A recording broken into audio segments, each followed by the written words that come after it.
pour tous les domaines de ta vie, pour toutes les prières que tu fais, prends l'habitude de maintenir tes prières en repoussant toute pensée de doute qui arrive après ta prière. Parce que je vous assure que nous n'imaginons pas les dégâts que ces pensées contraires, contradictoires peuvent avoir sur notre prière. Bonjour à tous, bienvenue sur Vie TV. Comment contrecarrer les pensées de doute qui nuisent à ta prière? C'est cette question qu'on va répondre aujourd'hui parce que tu es d'accord avec moi que très souvent quand tu pries, tu es rempli de foi, mais après avoir prié, malheureusement, tu te retrouves assailli de toutes sortes de pensées contradictoires qui malheureusement ne font pas de bien à ta prière, dans la mesure où, comme tu le sais, la parole de Dieu nous informe que celui qui prie en doutant ne recevra rien du Seigneur. Et on va d'ailleurs le lire. Si quelqu'un d'entre vous manque de sagesse, qu'il la demande à Dieu qui donne à tous simplement et sans reproche, et elle lui sera donnée. Mais qu'il la demande avec foi, sans douter. Car celui qui doute est semblable au flot de la mer, agité par le vent et poussé de côté et d'autre. Qu'un tel homme ne s'imagine pas qu'il recevra quelque chose du Seigneur. C'est un homme irrésolu, inconstant dans toutes ses voies. Bien aimé, cette parole nous dit que celui qui doute au moment où il demande une chose quelconque au Seigneur ne doit pas s'imaginer qu'il recevra quelque chose. C'est vraiment une consigne très importante dans la mesure où à chaque fois que nous prions et que ces prières sont accompagnées de doutes, ce doute annule notre prière. D'où l'importance donc de ce sujet que nous abordons aujourd'hui en ce qui concerne la façon dont nous pouvons procéder pour contrecarrer les pensées de doute qui arrivent à nous pour annuler les effets de notre prière, pour annuler ou amoindrir l'efficacité de notre prière. Il y a quelques jours, ma fille s'est fait mal à son pied, à sa cheville. Tout d'un coup, comme ça, elle ne pouvait plus marcher, elle souffrait beaucoup. Elle se plaignait beaucoup. Et quand je me rapproche donc de sa cheville, je me rends compte que la cheville est très enflée. Et quand je me suis retrouvée donc face à cette situation, j'ai décidé de prier. Donc j'ai pris autorité sur la douleur. À un moment donné également, je me suis servi de l'huile sainte. Et pendant que je priais, j'ai exercé ma foi. Quand j'ai fini de prier, je lui ai dit qu'elle pouvait aller se coucher en paix parce que le lendemain, il n'y aurait plus de douleur. Je lui ai donc fait cette déclaration comme ça par la foi. Sauf que quand je suis allée me coucher, comme cela se passe souvent, j'ai été assaillie par toutes sortes de pensées de doute parce que, comme je vous l'ai dit, la cheville était vraiment enflée, c'était impressionnant.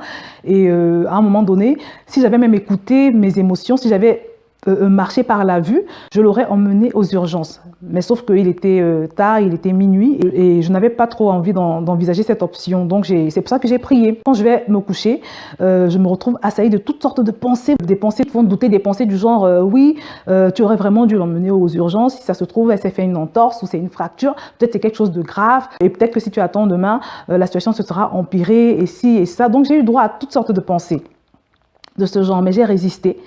Et à chaque fois que cette pensée venait, je la contrecarrais par la parole de Dieu, en me disant que comment qu'il en soit, j'ai prié.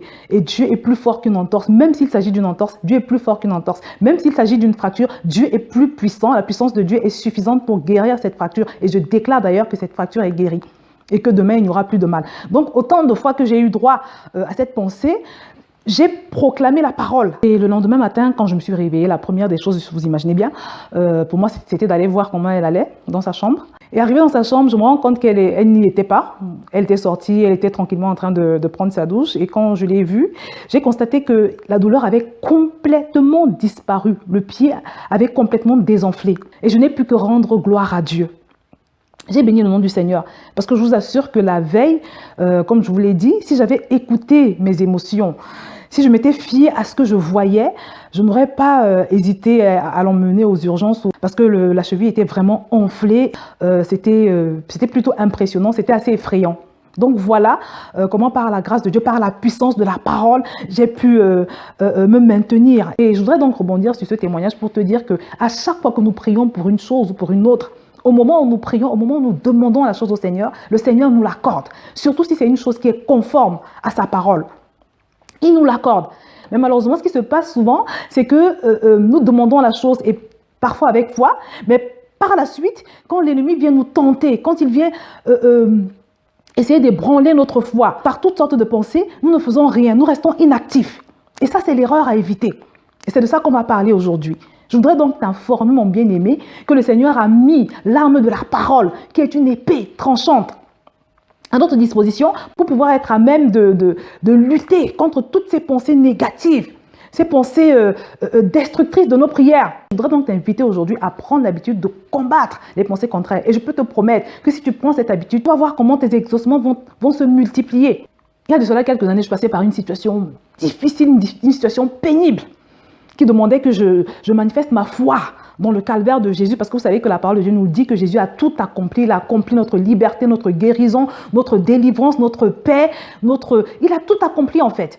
Donc cette situation que je traversais nécessitait que je mette ma foi dans la paix que Jésus a acquise pour nous à la croix pendant son calvaire. Et à un moment donné, le Saint-Esprit m'avait mis à cœur de regarder la vidéo du calvaire de Jésus, la vidéo de sa crucifixion. Vous savez, quand il reçoit toutes sortes de coups, d'insultes, quand on le voit tout ensanglanté. J'avais donc eu à cœur de regarder cette vidéo et je vous assure qu'une fois que je l'ai regardée, j'ai été reboostée, je me suis retrouvée remplie de foi. À la fin du visionnage de cette vidéo, j'étais plus que jamais consciente de la réalité du calvaire de Christ. Et à cause de cela, à chaque fois que les pensées d'affliction venaient vers moi, je pouvais leur rappeler que Jésus a déjà payé le prix. Je pouvais dire à ces pensées, à chaque fois, que je refuse de repayer ce prix. Je refuse d'accepter cette situation parce que ce prix a déjà été payé. Il a été payé à prix de sang. Le prix qui a été investi pour payer ma paix était un prix très élevé. Et je revoyais toutes les souffrances de Jésus que j'avais observées dans le film que je regardais et je brandissais ces souffrances à Satan. Et je lui disais, regarde ce qu'il a payé. Regarde, ce prix a déjà été payé et je refuse de le repayer. Et c'est comme ça que finalement, j'ai pu obtenir ma liberté. Vous savez, parfois, pour contrecarrer les pensées de doute en fonction de la situation que tu traverses, tu peux également écouter des musiques en particulier. Si tu es dans une prière de combat spirituel, n'hésite pas à écouter des musiques de combat.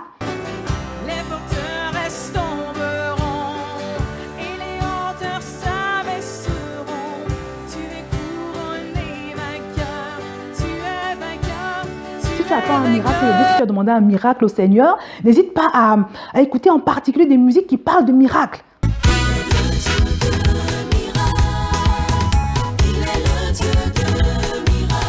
En ce qui me concerne, moi j'ai constitué des playlists sur différents thèmes.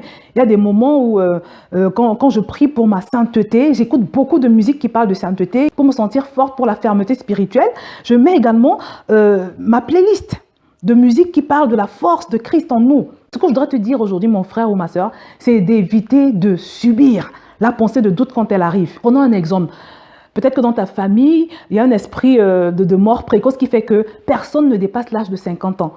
Et peut-être tu as 49 ans, tu as déjà prié, tu as déclaré, tu as proclamé que ce ne sera pas ta portion. Mais de temps en temps, l'ennemi vient avec ses pensées pour te dire que oui, voilà, tu as 49 ans, personne n'a résisté à cette loi dans la famille. Est-ce que tu penses que tu vas résister ? À chaque fois que cette pensée vient, réponds-lui par la parole de Dieu. Réponds par exemple en disant « Je ne mourrai pas, mais je vivrai et je raconterai les œuvres de l'Éternel. » Autant de fois que la pensée arrive vers toi, réponds par le verset biblique. Réponds par la parole de Dieu. Parce que la parole de Dieu est une épée. Tu prépares un projet de création d'entreprise, tu sais à l'intérieur de toi et même toutes les autres personnes autour de toi savent que tu as les compétences pour ça, que tu as tout ce qu'il faut pour ça, mais il y a comme un manque d'assurance. Tu as prié, tu as demandé au Seigneur de prendre le total contrôle, peut-être même c'est le Seigneur qui t'a mis le projet à cœur, mais de temps en temps tu as des pensées de doute, des pensées qui te disent oui mais est-ce que tu vas y arriver, et si tu fais faillite, et si et ça. À chaque fois que ces pensées arrivent, réponds par la parole de Dieu, réponds par exemple je puis tout par celui qui me fortifie. Alors ce n'est pas par ma force ni par ma puissance, mais c'est par l'esprit du Seigneur. Tu peux également mettre des cantiques qui abordent ce thème de la force de Christ en toi. Il déplace les montagnes, il me cache sous ses ailes, m'habite sous son nom. Il s'agit de mon Dieu. Peut-être que tu as prié contre une oppression démoniaque, peut-être c'est des cauchemars que tu fais souvent ou bien tu as attaqué d'une autre façon. Après avoir prié, quand les pensées de doute arrivent, quand Satan commence à t'envoyer des pensées de doute pour te faire croire que oui, finalement ta prière n'a pas d'effet ou bien qu'il va revenir, tu lui résistes en lui répondant par exemple que celui qui est en moi est plus fort que toi. Tu n'as jamais vu Dieu perdre un combat? Est-ce qu'il y a quelque chose de difficile pour Dieu? Tu peux également répondre en disant que ce n'est plus toi qui vis, mais c'est Christ qui vit en toi.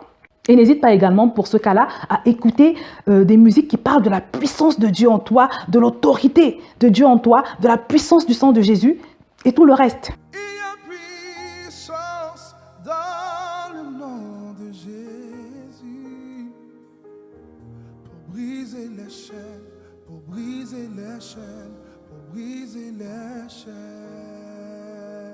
Imaginons que tu passes par des difficultés d'enfantement, peut-être que tu as fait plusieurs fausses couches. Quand c'est comme ça, en général, quand on retombe enceinte, on est assailli de pensées de doute parce qu'on se dit, mais est-ce que cette fois-ci encore, il n'y aura pas de fausse couche? Est-ce que cette fois-ci, la grossesse va pouvoir arriver à son terme? Quand c'est comme ça, ma sœur, ne permet à aucune pensée de peur, de doute de venir vers toi. Et à chaque fois qu'elles viennent, tu leur résistes et tu déclares la parole de Dieu.